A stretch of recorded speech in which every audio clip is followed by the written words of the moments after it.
Hindi nakataka-taka kung bakit maraming Pilipino ang nagdududa sa di umano'y pagtakas o pagpapatakas ng Senado kay DDS Senator Bato de la Rosa.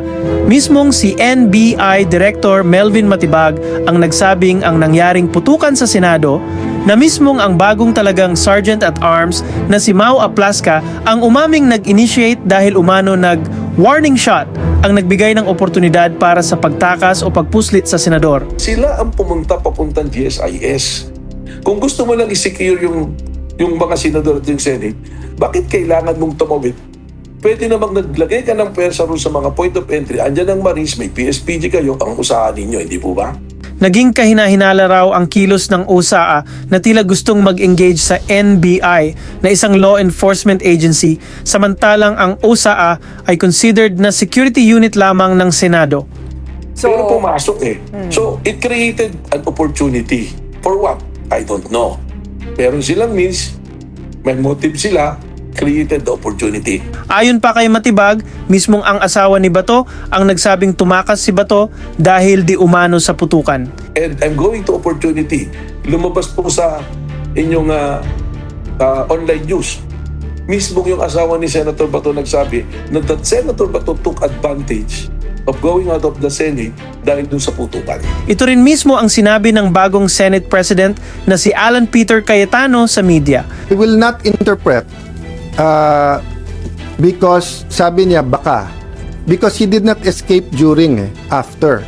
But ang sabi din kasi nung asawa niya, after niya nakita na someone will go so far as lusubing a Senate just to get him, that's why he did it.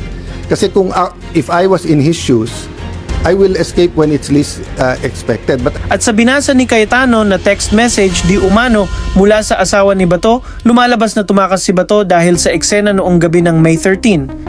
in the meantime, nakausap ko at nag-text sa akin yung kanyang wife, and I told her naman na I will papaabot ko sa Filipino people and sa 13 yung kanyang message. So sa 13, sabi niya, sana wag sayangin yung sakripisyo na ginawa ni Senator Bato. She hopes that we stick together. Tapos eto sabi niya sa akin, good PM sir, in behalf of my family, we would like to thank you and all the other senators for all the support you have done for my husband. At the same time, I'd also like to ask for forgiveness for all the confusion and havoc it has created in the Senate. It is for this reason, I am sure that Ronald made his, in quotation mark, escape. Pero malinaw na ang script nila ay dapat nasa NBI ang sisi. Consistent sa pinapalabas na narrative ng kampo ni Cayetano at ng bagong Sergeant at Arms na si Mau Aplasca. Pero dahil nakita namin na armado at saka alarmado kami dahil sa mga reports, naghanda po kami. Hindi po kami pupunta doon na hindi kami nakahanda sa gera. Pero malas lang nila o ng kampo ni Cayetano dahil may mga media footage at real-time coverage lalo na mula sa ABS-CBN na nagpapakitang walang NBI sa loob ng Senado at nasa katabing GSIS building sila.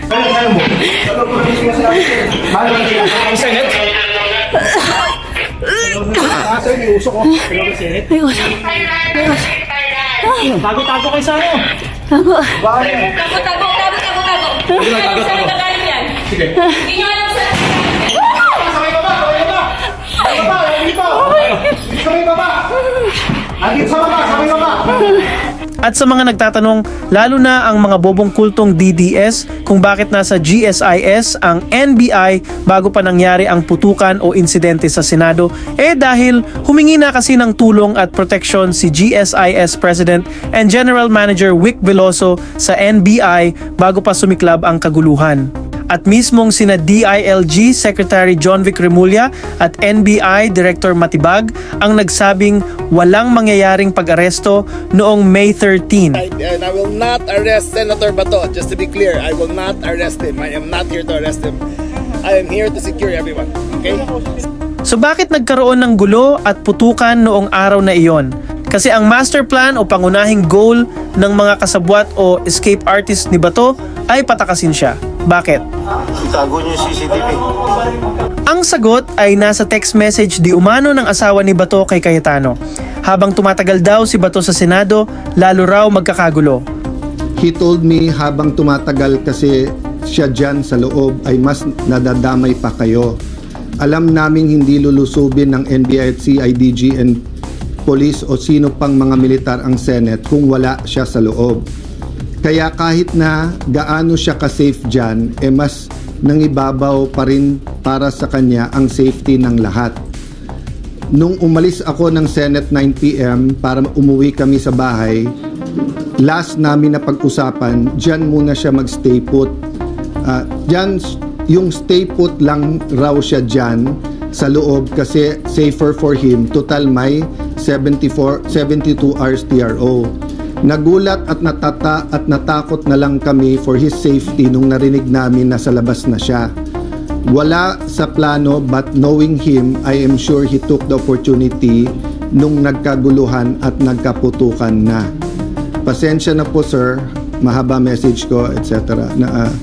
I really do want to thank you and ask for your forgiveness and understandings.